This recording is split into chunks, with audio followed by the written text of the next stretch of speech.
Soccer under construction here on Morning Kickaround as we continue to dot the map. My name is Robert Kerr. Next to me, Jason Davis. Yesterday, another new soccer team or soccer market was announced.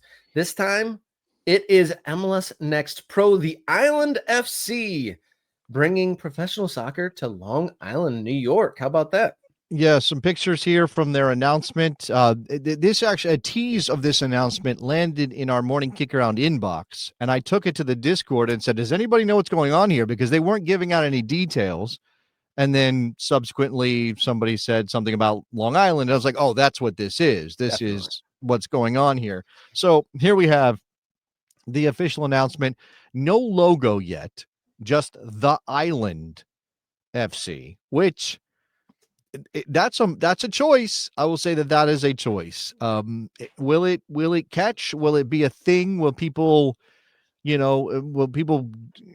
attracted to this? Will Long Islanders be like, yes, the Island FC, this represents me? They're going to play in Uniondale, which is in Nassau County, so a little bit further west than the bulk of Long Island, but basically where the people are, Rob. So again, I'm not being a Long Islander. I can't speak too much to the geography of this, but I do know I do know that there are millions of people who live on Long Island or within a couple of miles of Uniondale. So this could be something for them. My hot take on this, just my gut reaction when I saw this, it does reflect the self-importance of New Yorkers and East Coasters that the island would represent that one specific island. There's millions of islands across the world, and in the United States, there's, islands dot our maps. And the island, what could it be? Of course, Long Island, huge population. And I think the most notable part, MLS NEXT Pro is the league that they decided to enter. Some folks disappointed that they won't be joining the USL world and, dotting the map in that capacity, joining the future pro rel setup that might be coming here in the future, and kind of furthers and adds more fuel to the possible soccer wars we're under right now. And kind of is this part of the kind of land grab that's going on in the lower leagues of American soccer? Yeah, I mean, you could argue that. I mean, it certainly makes some sense that MLS was like, we got to scramble something on Long Island because we don't want to lose out on that market to USL as they get their promotion relegation stuff up and going. This is a lower cost proposition. Even if you just talk about, even if you kind of ignore whatever the expansion fee is, running the club is going to be a lower cost at MLS NEXT Pro than it would be in USL. And if you are choosing to enter USL, and we're going to get to a USL club that's been announced as well here in a second, you are choosing to potentially engage with an integrated pyramid within USL that might require you to up your investment significantly should you be promoted or should you win promotion. And of course, if you're putting a team on the field, you should want to win, which could mean promotion. So you are choosing a path that could be significant in terms of cost, right? You kind of have to plan that out. When we talked to Ozark United and got into their situation, they talked about, it was a little bit about that funding element of it. Now, there was no details. We didn't find out who the backers are all the way down the list or any of that, but they have to think ahead to the potential of costs going up dramatically. That's not the case for MLS NEXT Pro. You know exactly what league you're playing in. Now, there may be new teams added that would actually make some shorter trips for you, but you already kind of know the landscape. Chris is saying this is a huge loss for USL HQ. And this is an interesting part of this conversation, Rob. Does this block USL from Long Island? Obviously, Uniondale building a stadium for this team means they won't be building a stadium for a USL team. And if Uniondale was willing to do that, if this town in Nassau County was willing to do this, that you could argue that's a miss on USL's part. But it's not like Long Island couldn't support another team that's trying to draw 5, 6, 8, 10,000 people out to soccer matches. Yeah, some of the towns that we're talking about are way smaller than this. And, can a team in Arkansas hold more than one team? Can a team in Boise, Idaho hold more than one team? We said it, this island holds 5 million people. So you think, if the dot on the map gets so dense on the American soccer landscape that, yes, there it seems like there should be enough people, let me but is there enough clarify. space for venue? Let me clarify that obviously when we talk about you said 5 million people. Long Island has 8 million people. The population of Long Island is 8 million people, but that also includes Brooklyn, right? So Brooklyn is Okay. on Long Island. It's across the river from New York. So it's part of New York City. So, but you can draw, obviously, you can draw people who are willing to drive to Uniondale from all over the place. Now, if we got to get to the other team here because we're running out of time this morning, but it is interesting. They're calling themselves the Island FC. But I'll be fascinated by this logo whenever they drop it. But we also have the Town FC, which is out in California. The MLS Next Pro outfit for the San Jose Earthquakes is called the Town. And we had this one that you put this up already, waiting for the City FC, of course. What else are we gonna get? Chris Sau, the Town, the Island, Crown Legacy. The What are Berg? MLS Can we get the Berg FC? There's got to be some place called Something'sburg that's willing to put a team in town and call it the Berg FC. Like that's got to be a thing. I'm ready for that. The Villages. There is a team called the Villages because there's a place called the Villages. That's a very good one from producer Jenny. All right, so this is what's happening on Long Island. We can argue, we can talk, we can debate whether this is the right move to go into MLS Next Pro over USL. Obviously, if there's money behind this, you can't sort of wish it went differently. These people believe that their better investment is in MLS Next Pro and not USL. And tough for me to say they're wrong without knowing exactly what's going on there in Uniondale. But what else do we got here, Rob? Oh, we have a new USL League One team announced. I don't think we talked about it over in the last episode, but anchored in glory, pride of the city. Pride of the city is Port St. Lucie in the Treasure Coast there in Florida, set to kick off in 2027 in USL One.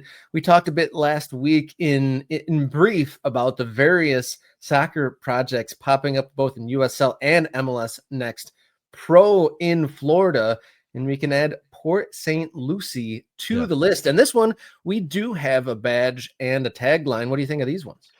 So, look, this is not terrible by any stretch of the imagination. Obviously, leaning into sort of a pirate theme. What I told you before the show, and I maintain this, it kind of looks like the sign for a putt-putt golf course you might visit on vacation. On the side of the road in Daytona. But that's not to say that it's necessarily bad. They mentioned the color scheme of this as being red, aquamarine, red marine, black, and white. I don't see any red there. But these are distinctive team colors. They pay homage to the Treasure Coast, a name that was coined after salvagers recovered treasure from a Spanish fleet that was wrecked in 1715. So again, pirates are part of the story here on the coast of Florida. And we talk about no problems with this, really. And again, they're not aiming for the moon, although this is the rendering of the stadium they want to build there in Port St. Lucie. So this and look, we see what do we see over there, Rob? What would we call this kind of development? Would we call this a soccer stadium, or would we call this something else? I think that this is called a mixed use development here. We have soccer, live entertainment, looks like apartments stacked up, and probably some retail there in the foreground. Can I also say something? Can I point out? You're going to talk about the graphic design on this? Well, I grabbed this from, it says City of Port St. Lucie. I grabbed it from a news outlet there. I'm guessing they superimposed it over what looks to be just a picture of a park or some streets there in Florida because it's got palm trees and everything. Anyway, it doesn't matter. That's neither here nor there. This is going to be a USL League One team. We're adding 7 in 2026. There's already a couple lined up for 2027. The map gets dotted. The dot gets mapped, and the map gets dotted. That's what I was trying to say there. Again, like we're in this phase where it seems as though plenty of people want to invest in soccer. We can't have the bar too high to prevent people who have an interest in doing this, but we have to be careful that we're not just letting the riffraff through the door. So if the city is involved, if Port St. Lucie is very invested in building this. If they see this as a benefit to their community, who am I to tell them that they're wrong? So let's get these teams going. Let's get some of these travel costs down for these teams that are going all over the country, because that's always been a major problem for why teams collapse, Rob, is it just costs too much to operate the team. So here we go. We talked about Florida on Monday, didn't we? And that was Florida or before Friday, yeah. or Friday. It was before Port St. Lucie was announced. We talked about the Space Coast team, which is the Brevard County team that got mentioned in the chat. This is from our man Mike Thomas. This plan seems way more fleshed out than the project in Brevard, and that project doesn't have a name yet. I don't think they have a date yet. I haven't seen renderings. That's just the idea.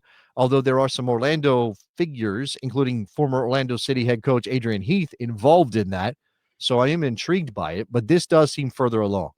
This Port St. Lucie, we should clarify that these announcements, some of them are saying they've come into an agreement to explore a possibility, but this one actually says in the USL press release that Port St. Lucie Sports Club has actually been awarded a franchise. So this is a thing that has been awarded. It's not just like an agreement to explore like some other cities have been. This does feel like something that has been baked a little bit more than a lot of this other stuff that we've heard, right? So, and we've covered this. You mentioned the town in Colorado. I think it's like Firestone, Colorado, which is northern Colorado. There's a bunch of cities kind of all kind of squeezed up there. One of them is, several of them are cities that have good soccer communities. It's a place where a bunch of U.S. women's national team players are from. So there's soccer there. And we were like, what? Firestone, Colorado. But again, it's just this sense that you are engaged in a conversation about finding a way to build a stadium. And if we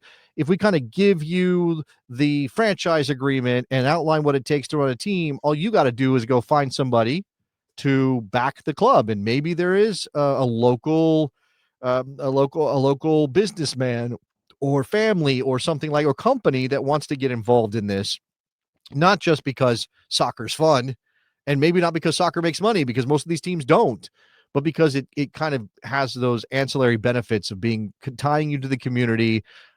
Again, lots of this has to do with, I get my hands on some real estate. I get to build an apartment building and some shops to go with the soccer stadium, and kind of the idea is an everybody wins kind of mix of factors. So I hope all of this is real, right? I don't wish for any of this to fail. I do think that, again, with Port St. Lucie, we do have something that comes out of the oven looking like we could enjoy it, as opposed to some of these that are like, oh, that's still some ingredients in a bowl right now. Yeah, fingers crossed that all these, get online and are fully functional, sustaining clubs that we see on the map for a long time in the future. One thing from a lingering show that we talked about last week that's kind of been sticking in my craw, we didn't talk about this before, Jason, is the Santa Barbara story. It's been just lingering in the back of my head. And we're talking about the deferment of Santa Barbara Sky. We're supposed to start the championship last year, got kicked down to 2027. You know what's been bothering me is the not refunding everyone's deposits and having people sign up to have it returned to them and just kicking their deposits down to 2027. And I saw some comments, and it's really been sticking in my craw. That does seem pretty scammy, and Santa Barbara probably should return money for people who deposited for 2026, right? Yeah. That doesn't sound good. It's really difficult. I'm a person who wants to kind of turn over every story and everything, every move, and say, okay, is there some sort of rational explanation for this? But when you're dealing with people's money and you haven't delivered on your promise, yeah, you shouldn't be keeping their cash in lockdown. That's not a thing that makes. I mean, not only is it just unfair to those people, not only is it just the customer deserves their money back if you haven't given them what they paid for, it's also bad for your relationships with the community. Why is anybody going to, who hasn't already put down a deposit, if not only you've been delaying your launch, but you haven't refunded the money? Why would they trust you with their money? Even if you say, well, we're going to be playing games in 6 months, don't worry, 100%. We got the team, we got a coach. I would still be hesitant. I would still take a wait and see approach to that, which then leads to now you're undermining your business from the very beginning. So I think we have some very, very serious concerns about Santa Barbara right now. Since we are throwing into the pot, I will add another one. This is an image that was included with the Island FC's release their press release and the on the website. They announced the Island FC. I'm just going to beg teams again to avoid the incredible temptation to run to AI to create these images. Yeah. Because even if you can say, well, what does it hurt for people to see what it might look like? It everybody knows this is fake. Your stadium doesn't exist yet. You haven't, and if you just even look a little bit at this thing, it starts to fall apart. These people are as Mike says, a lot of nubs for hands in this one. Stop publishing any of this stuff. If you can create a perfect AI image where all the spelling is correct and everything looks natural and people have fully formed limbs, fine, whatever, I guess. But this is not a good look for these clubs. Stop posting AI images when you announce your team, when you plan your stadium. Stop it. Stop it right now. Yeah, it's an itch that they just have to scratch, it seems like, because this is becoming pretty routine. And I feel like if you're putting millions of dollars and years of effort into it, just like resist the urge to pull the trigger on the AI stuff. Like either be more creative for imagery to come with your release, or have the just like the self-control to not put that out there. The juice is not worth the squeeze. You got to be thinking about, what do I get out of putting this out there? And what you don't get people going, oh, look at that. That looks like so much fun. I'm very excited for the Island FC. You might get one person to do that. What you get is morning kick around and other people who pay attention pulling up this image and going, oh my God, what are you doing here? What is this? Why are we doing this? Like, why draw something? Like, actually have somebody draw something. Your shortcut here is hurting you, not helping you. You're saving money, but you're making yourself look ridiculous. There's a hand in there that just does not look right. I think the lady on the left is having a hard time. She's got like a hand coming out of her elbow, and the tagline on the shirts doesn't match each other either. Yeah, it doesn't look good. It says all for Island, but that one says all for the Island. And then even the Island, even the scarf that he's holding up, which does not look good. That's not how scarves hang in your hands when you hold them up. It says the Island F.C, comma. Why? Again. Oh, I'm sorry. I got my Thomases mixed up. Not Mike Thomas, regular Thomas. I do this all the time. Shout out to Thomas. Thank you, Thomas, for correcting me on that. That's also a besties situation. We've got confused in the past with Thomas. Anyway, the point is, this looks terrible. Don't do it. That's the bottom line. And hopefully it is just one little bump on the way to an amazing soccer club that we look forward to seeing the progress of. Thank you everyone for tuning in today. Thank you to our brand new member. If you didn't get a shout just now, Ronald Yes. the third. Thank you so much for becoming the brand new MK Ultra. Glad to get one in the show, because we did have a pretty good show today. We got to talk a men's national team win, positive note for the national team. And then we got to talk about some real stuff, not necessarily quite as positive, but we got to talk about climate change and the impact it may have. We learned today, Rob, we learned something today. I think that's the takeaway of this show. And also clubs learned, hopefully, not to put AI images in anything. Don't use AI images. Don't. Or at least not AI so obvious that you'll get caught. Don't use AI. Just don't use AI, because then you won't fall into this trap. And again, whether or not you think it's like evocative of some experience your fans are going to have, trust me, people are going to look at this and go, what the hell is that? Where's that guy's arm? Why is the spelling all wrong? And even if AI gets perfect, Rob, even if AI becomes perfect at this, I would still advise not to do it. But let's cross that bridge when we get there. We shall cross that bridge. Thank you to Ron and anyone else considering becoming an MK Ultra. We'll see you in the Morning Kick Around Discord server.